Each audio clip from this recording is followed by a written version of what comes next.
Good morning बच्चों। कल हमने C3 साइकिल पढ़ा था। कौन सा साइकिल पढ़ा था? C3 cycle. थोड़ा सा मैं आपको कल के बारे में बता देता हूँ, उसके बाद हम आज C4 साइकिल की क्या करेंगे, चर्चा करेंगे। देखो बच्चों, हमने कल C3 साइकिल पढ़ी थी।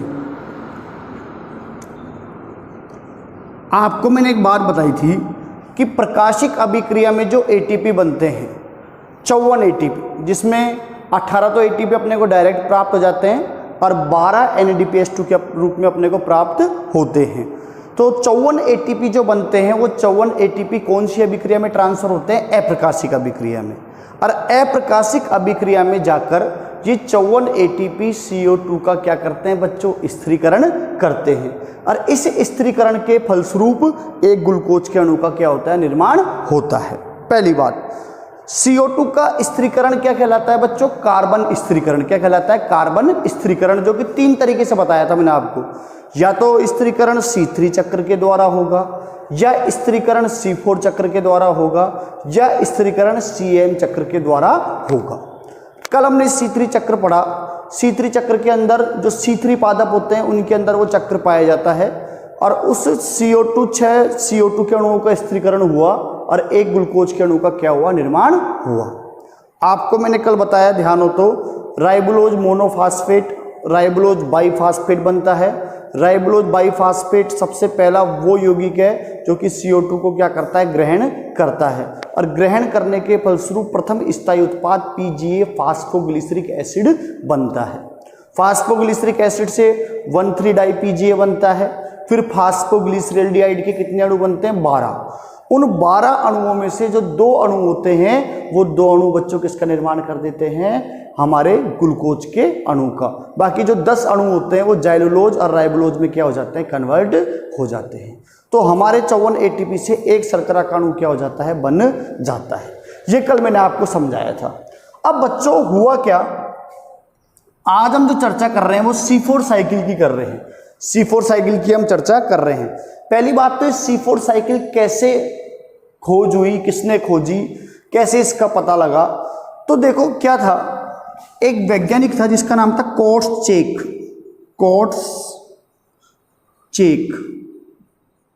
ये वैज्ञानिक था, कोर्टशचेक नामक वैज्ञानिक था। इस वैज्ञानिक ने गन्ने की पत्तियों में क्या देखा कि C3 पादप में प्रथम स्थायी उत्पाद कितने कार्बन का बनता है? 3 कार्बन का, PGA। पर कोर्टशचेक नामक वैज्ञानिक ने गन्ने की पत्तियों में जब स्टडी की, प्रकाश संश्लेषण की, तो उसने क्या देखा कि अप्रकाशिक अभिक्रिया के अंदर प्रथम स्थायी उत्पाद कितने कार्बन का बनता है? 4 कार्बन का। और वो कौन सा बनता है? ऑक्जेलो एसीटेट या ऑक्जेलो एसिटिक एसिड। यहां से कोर्टशचेक के दिमाग में आया कि एक चक्र और होता है जो कि C3 पादपों के अलावा C4 पादपों में पाया जाता है और उस चक्र को क्या नाम दिया गया? C4 चक्र। बच्चों C4 चक्र सबसे पहले देखा तो इसने था, कोर्टशचेक ने, पर उसकी खोज का श्रेय जाता है हैच एंड स्लैक को। हैच एंड स्लैक ये 2 वैज्ञानिक थे जिन्होंने इस C4 चक्र का विस्तृत अध्ययन किया था। कैसा अध्ययन किया था? विस्तृत अध्ययन किया था। तो क्वेश्चन हैच एंड स्लैक चक्र के नाम से भी आ सकता है, क्वेश्चन C4 चक्र के नाम से भी आ सकता है। अब आपके दिमाग में तुरंत एक बात आएगी, सर क्या कारण है कि जो C4 पादप होते हैं, भाई C3 पादप क्यों नहीं है, ये C4 क्यों है? या इनमें पहला स्थायी उत्पाद 4 कार्बन का क्यों बन रहा है, 3 कार्बन का क्यों नहीं बन रहा? तो बच्चों इसके पीछे क्या होता है, जो C4 पादप होते हैं, इन C4 पादपों की पत्तियों में एक विशेष प्रकार की एनाटॉमी पाई जाती है जिसको क्रेंज एनाटॉमी कहते हैं। क्रेंज एनाटॉमी, क्रेंज शारीरिकी। पूछ सकता है, क्वेश्चन आ सकता है, क्रेंज एनाटॉमी कौन से पादपों के अंदर पाई जाती है? C4 पादपों में। और ये मुख्यतः जो C4 पादप होते हैं ये ग्रेमिनी और साइपरेसी कुल के होते हैं। कौन कौन से कुल के होते हैं बच्चों? ग्रेमिनी और साइपरेसी। ग्रेमिनी व साइपरेसी कुल के ये पादप होते हैं। आगे बात समझ में? क्रेन्ज एनाटॉमी पाई जाती है इनके अंदर। क्रेन्ज एनाटॉमी में क्या होता है, अब बात ये है बच्चों, पहली बात तो अधिकतर जो पादप होते हैं नॉर्मली उनके अंदर केवल मीजोफिल सेल पाई जाती, पर्णमध्योतक कोशिकाएं। पर यहां पर क्रेन्ज एनाटॉमी के अंदर जो पादप होते हैं उनमें जो संवहन पुल पाया जाता है, इस संवहन पुल के चारों ओर, संवहन पुल के चारों ओर एक विशेष प्रकार की कोशिकाएं पाई जाती है जिनको अपन पुल आच्छद कोशिकाएं या बंडल शीथ सेल बोलते हैं। आई बात समझ में? पुल आच्छद कोशिकाएं या बंडल शीथ सेल बोलते हैं। पुल आच्छद कोशिकाएं इनको हिंदी में बोलते हैं बेटे, पुल आच्छद कोशिकाएं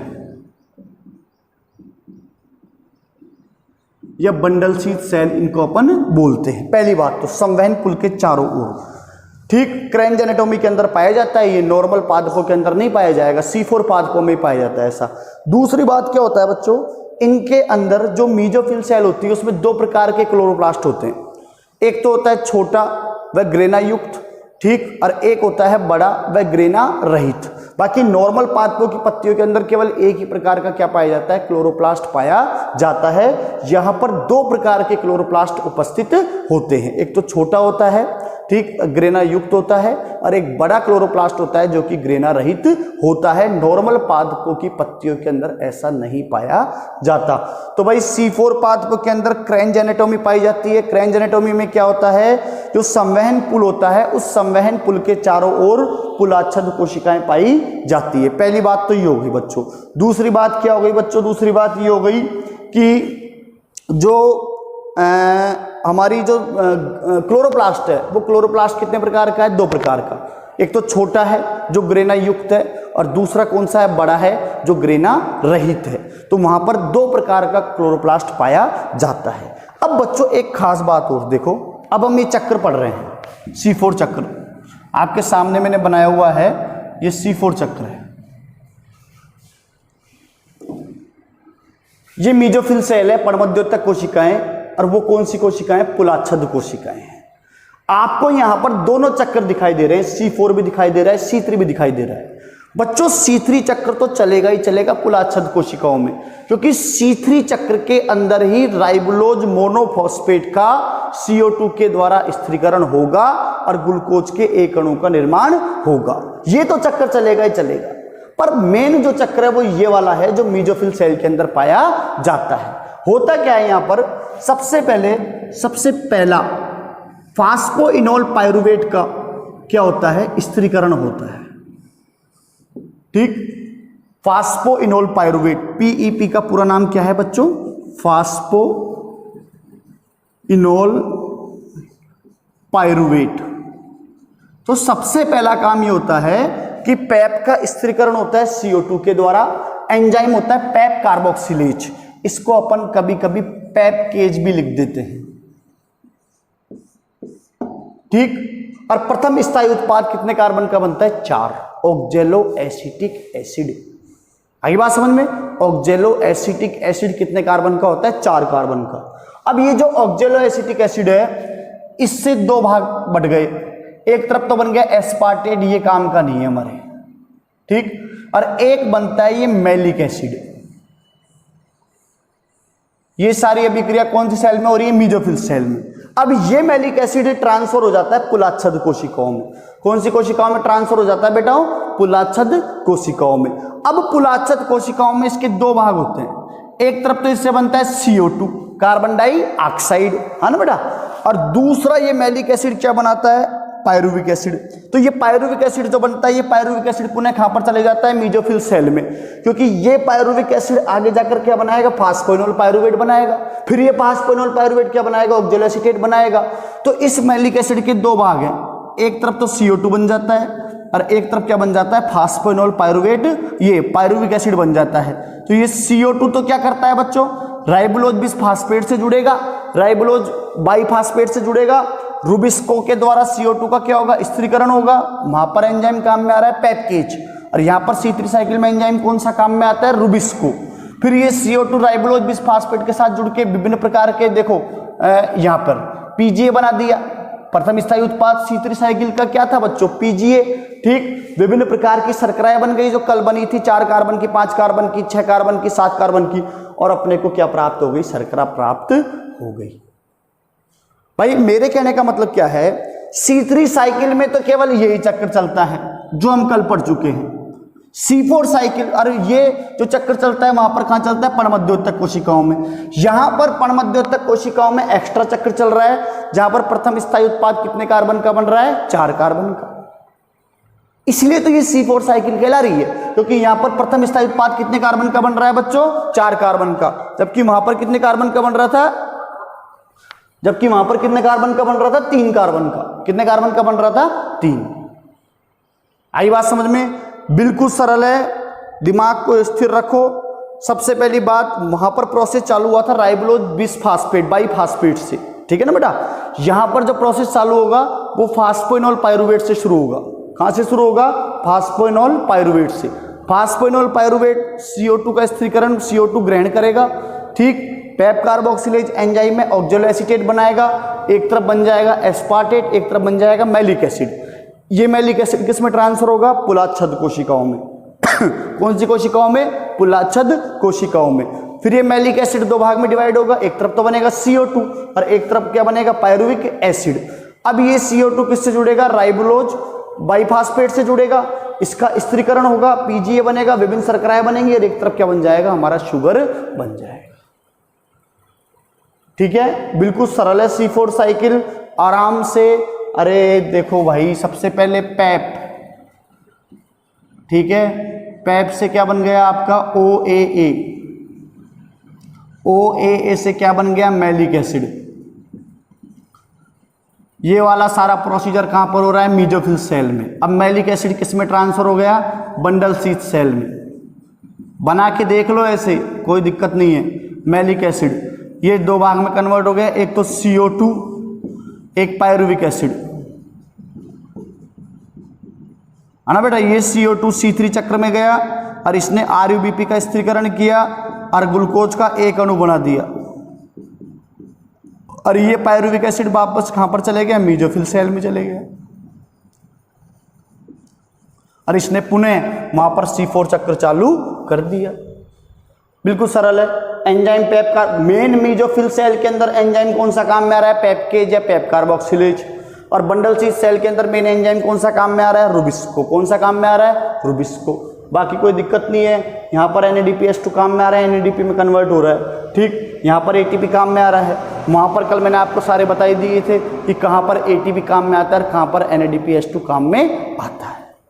बिल्कुल सरल है। इस चक्र को ध्यान से देख लो बच्चों, क्योंकि जो मैं आपको CAM चक्र बताऊंगा, क्रेजुलेशन एसिड मेटाबॉलिज्म बताऊंगा, वो बिल्कुल ये कि यही है, एकदम ऐसा ही। आगे बात समझ में? बिल्कुल सरल है एकदम, कोई दिक्कत वाली बात नहीं है। इसको बना के देखना आप 2-3 बार, जितनी बार इसको बनाओगे आपका परफेक्ट हो जाएगा। ये कल वाला मैंने C3 चक्र बनाया था, जो नोट्स में वो तो बड़ा है। कल वाला जो मैंने बताया था उसके स्क्रीनशॉट लेके उसको भी 2 बार बना के देखना आप। मैं बता रहा हूँ, श्वसन प्रकाश संश्लेषण में से बड़े बड़े क्वेश्चन आएंगे और कम से कम 6 नंबर का मैटर आ जाएगा। कितने नंबर का मैटर आ जाएगा? 6। ठीक है, बाकी की बात अगले लेक्चर में करेंगे। हाँ बच्चों, अब थोड़ा सा फोटोसिंथेसिस हम रिवाइज कर लेते हैं जो हमने पढ़ रखा है अभी तक।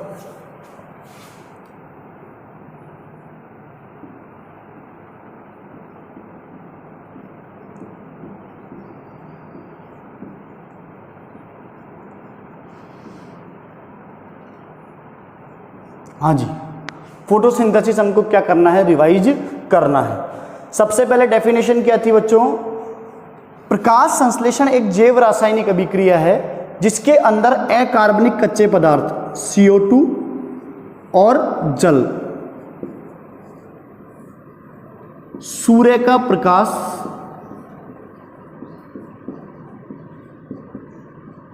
और क्लोरोफिल वर्णक, सूर्य का प्रकाश और क्लोरोफिल वर्णक की उपस्थिति में आपस में मिलकर शर्करा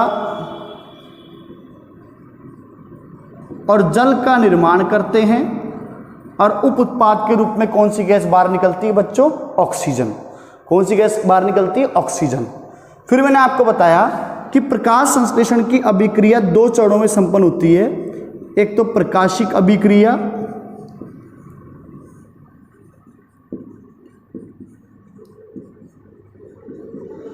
और दूसरी अप्रकाशिक अभिक्रिया।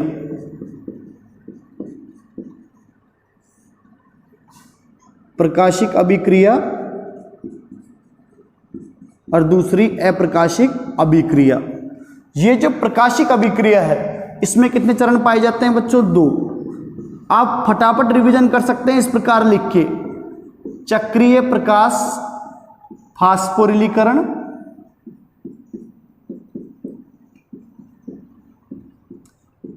और दूसरा अचक्रीय प्रकाश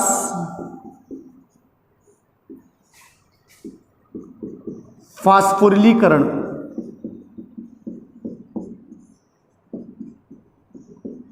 चक्रीय प्रकाश फास्फोरिलीकरण में कितने एटीपी बनते हैं बच्चों? 2। अचक्रीय में कितने बनते हैं? 7। दोनों कितनी बार चलते हैं? 6 बार।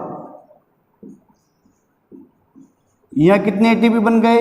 42। और यहां कितने एटीपी बन गए? 12। तो कुल एटीपी कितने बन गए? 54। ठीक, ये 54 एटीपी किस रूप में बनेंगे बच्चों? 18 तो बनेंगे एटीपी और 12 बनेंगे NADP H2। तो 12 थी 36 और 18 54, है ना बेटा। अब ये 54 एटीपी किस में ट्रांसफर होंगे? अप्रकाशिक अभिक्रिया में।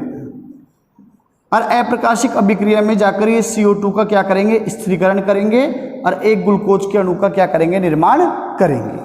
ठीक है ना। CO2 स्थिरीकरण, ये कार्बन स्थिरीकरण के 3 स्टाइल, 3 तरीके।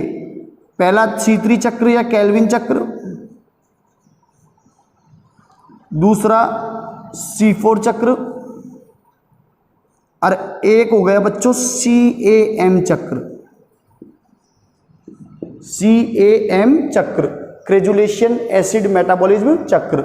इन 3 तरीकों के द्वारा कार्बन का स्थिरीकरण हो सकता है, जिसमें से हम C3 चक्र और C4 चक्र पढ़ चुके हैं। C3 चक्र और C4 चक्र हम पढ़ चुके हैं। ठीक है ना। अब मैंने आपको इसके अलावा और क्या बताया था बच्चों? 3 प्रकार के पिगमेंट, वर्णक। एक क्लोरोफिल, दूसरा कैरोटिनोइड्स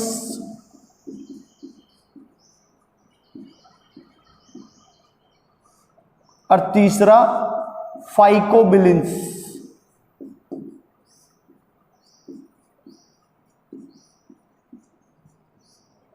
ये हो गया मुख्य वर्णक और ये दोनों सहायक वर्णक।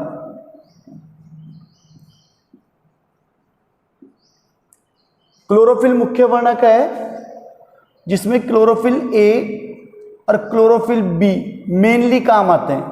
क्लोरोफिल ए का सूत्र क्या है बच्चों? C55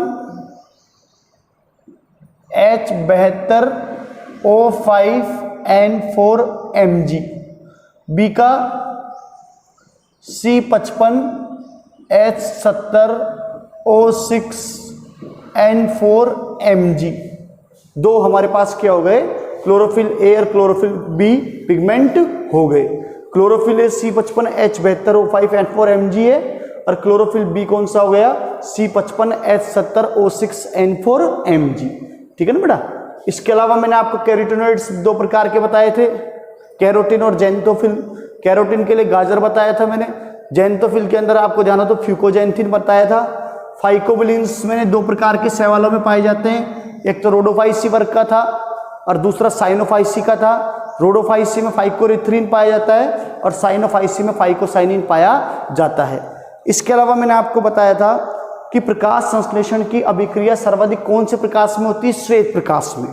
ठीक है, जिसकी तरंगदैर्ध्य रेंज कितनी होती है? 380 से 760 नैनोमीटर। ठीक, इस भाग को अपन क्या कहते हैं? पार, फोटोसिंथेटिकली एक्टिव रेडिएशन। या इसको अपन बोलते हैं दृश्य स्पेक्ट्रम, दृश्य स्पेक्ट्रम है ना, फोटोसिंथेटिकली एक्टिव रेडिएशन होती है, दृश्य स्पेक्ट्रम अपन इसको बोलते हैं। ठीक, और अपन ने इस पाठ में चर्चा की थी साइक्लिक और नॉन साइक्लिक फोटोफॉस्फोरिलेशन की। साइक्लिक फोटोफॉस्फोरिलेशन में केवल आपको मैंने बताया था पीएस फर्स्ट काम करता है, नॉन साइक्लिक में पीएस फर्स्ट और पीएस सेकंड दोनों काम करते हैं। पीएस फर्स्ट भी काम करता है यहाँ पर, पीएस सेकंड भी काम करता है। ठीक, पीएस फर्स्ट को अपन और किस नाम से जानते हैं बच्चों, P700 के नाम से, और पीएस सेकंड को और किस नाम से जानते हैं, P680 के नाम से जानते हैं। अब छोटे छोटे क्वेश्चन बहुत सारे बनेंगे, आप इसको पढ़ोगे तो, है ना।